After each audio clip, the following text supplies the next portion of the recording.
AP CM relief fund కు ₹1 కోటి విరాళం ఇచ్చిన మెగాస్టార్ మరొక్కసారి గొప్ప మనసు చాటుకున్నారంటూ సోషల్ మీడియాలో వినికిడి. సో మరి ఎందుకు ఇచ్చారు, అసలు ఏంటి కారణం? అంటే మెగాస్టార్ చిరంజీవి గారు ఖచ్చితంగా ఆయన మనసు ఏంటో అందరికి కూడా తెలిసిందే.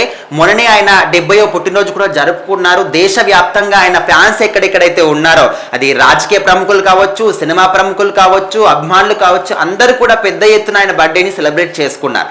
అయితే ఆయన మాత్రం అంటే తను ఏదో నేను వేరే వాళ్ళకి అంటే వాళ్ళ పెద్ద పార్టీ ఇచ్చాను, అందరినీ కూడా పిలిచాను సినిమా ప్రముఖుల్ని, ఈ విధంగా కాకుండా తనకున్నటువంటి గొప్ప మనసు ఎలాంటిది, ఆయన దేశం పట్ల కానీ ప్రజల పట్ల కానీ అభిమానుల పట్ల ఏ విధంగా ఆలోచిస్తాడు అని చెప్పేసి మరొకసారి అందరికి అర్థమైంది. ఇప్పుడు చిరంజీవి గారు కాకుండా వేరే వాళ్ళ బర్త్డే అయి ఉంటే ఖచ్చితంగా వాళ్ళు సినిమా ప్రముఖులు కానీ ఫ్యామిలీ మెంబర్స్ కానీ పిలుచుకొని చాలా పెద్దగా సెలబ్రేట్ చేసుకునే వాళ్ళు. కానీ ఈయన మాత్రం అటు సెలబ్రేషన్స్ ఏమో పక్కన పెడితే వాళ్ళు ఫ్యామిలీ వాళ్ళు సెలబ్రేట్ చేసి ఉండొచ్చు, మనం చూసాం ఫొటోస్ కూడా, ఇంట్లోనే చక్కగా వాళ్ళ ఫ్యామిలీ మెంబర్స్ అందరూ కూడా ఉండి కేక్ కట్ చేసుకున్నారు. కానీ ఇప్పుడు ఈయన తర్వాత ఏం చేశాడు, ఏపీ సీఎం రిలీఫ్ ఫండ్ కి మాత్రం ఆయన ₹1 కోటి విరాళంగా ఇచ్చాడు. అంటే ఏదో విపత్కర పరిస్థితి వచ్చింది, ఫ్లడ్స్ వచ్చాయి అని అప్పుడే ఇవ్వాలి అని కాకుండా, ఇప్పుడు వర్షాలు చాలా భారీగా పడుతూ ఉన్నాయి, మన దేశవ్యాప్తంగా కూడా చాలా చోట్ల ఇట్లా వరదల్లో కూరుకుపోతూ ఉన్నాయి, ఇల్లు కొట్టుకుపోతూ ఉన్నాయి, కార్లు కానీ అసలు నగరాలే కొట్టుకుపోతూ ఉన్నాయి. సో ఇలాంటి సందర్భంలో మనకు కూడా ఇలాంటి పరిస్థితులు రావచ్చేమో,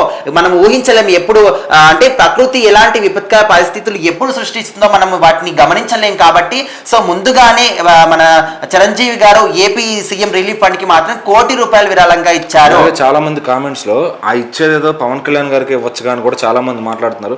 దానికి ఏం చెప్తారు? అంటే ఇక్కడ వాళ్ళు ఏదో అంటే ఇప్పుడు ఒకవేళ మీరు ఇట్లా మాట్లాడుతున్నారు, పవన్ కళ్యాణ్ గారికి ఇవ్వచ్చు కదా, ఆయన్ని చూసుకున్నాడు కదా అంటే ఇక్కడ మీరు ఇద్దరు ఈ విధంగా మాట్లాడితే 10 మంది వెనకాల నెగిటివ్ గా మాట్లాడే వాళ్ళు ఉంటారు. సో మీ తమ్ముడికే ఇచ్చుకున్నావు, ఆయన అన్ని ఖర్చు పెట్టడని రూల్ ఏంటి, ఆయన సగం దాపెట్టుకొని సగం కూడా చేయొచ్చు అంటే ఈ విధంగా అంటే తమ్ముడు ఉన్నంత మాత్రాన తమ్ముడికి ఇవ్వాల్సిన అవసరం ఏంటి?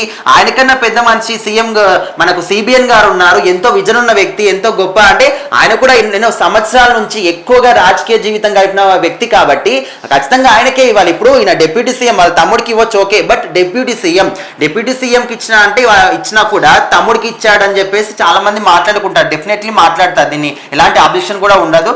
ఒక బాధ ఇవ్వకపోతే ఒక బాధ ఖచ్చితంగా అంతే. ఇప్పుడు ఇక్కడ చిరంజీవి గారి కుటుంబ సభ్యులు, అది పవన్ కళ్యాణ్ గారు కావచ్చు, రామ్ చరణ్ గారు కావచ్చు, ఆయన కావచ్చు, ఎవరైనా కావచ్చు, వాళ్ళు ఏది చేసినా కూడా తప్పే. ఒక మంచి పని చేసినా దాని వెనకాల తప్పు వెతుకుతారు, ఇంకా ఖచ్చితంగా ఏది చేసినా కూడా తప్పే అంటారు. సో ఏదేమైనప్పటికీ ఇందులో ఏ మాత్రం కూడా తప్పు లేదు. ఖచ్చితంగా ఒక రాష్ట్రానికి సంబంధించి పెద్ద మనిషి అంటే సీఎం గారికి ఎలాంటిది ఇచ్చినా కూడా ఇవ్వాలి కాబట్టి సో ఖచ్చితంగా సీఎం గారిని కలిసి ఆయన మర్యాదపూర్వకంగా ఒక విరాళాన్ని మాత్రం అందించడం జరిగింది, చెక్ ని. సో ఖచ్చితంగా ఆంధ్రప్రదేశ్కి ఏదైనా విపత్కర పరిస్థితులు వస్తే ఈ డబ్బును ఉపయోగించుకోండి అని చెప్పేసి అయితే ఆయన చెప్పడం జరిగింది.